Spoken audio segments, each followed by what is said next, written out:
xt graph પાંચે પાંચ case એક સાથે સમજીએ, ધ્યાન આપજો। xt ગ્રાફમાં એક સાથે 5 કેસ ખાલી વિધિન 1 મિનિટમાં સમજીએ।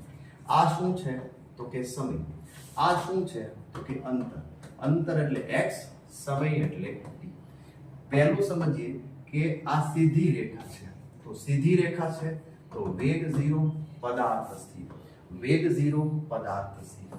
આ સીધી રેખા છે એટલે વેગ કેવો થાય તો કે વેગ અચળ, પણ કેવો તો કે ધન વેગ। પછી ત્યારબાદ આ રીતે રેખા છે તો વેગ અચળ, સીધી રેખા એટલે અચળ અને નીચે ઉતરે છે તો નેગેટિવ।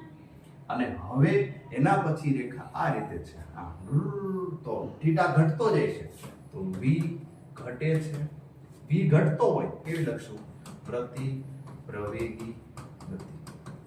અને છેલ્લો કેસ જોજો આ રીતે છે, તો જેમ જેમ આગળ જેમ થીટા વધે છે તો v વધે છે, તો આ કેવી ગતિ છે પ્રવેગી ગતિ છે, પ્રવેગી ગતિ છે। v0 પદાર્થ સ્થિર, v0 પદાર્થ સ્થિર, વેગ અચળ ધન, વેગ અચળ ઋણ વેગ, વેગ અચળ ધન વેગ, વેગ ઘટે, વેગ વધે, વેગ 0।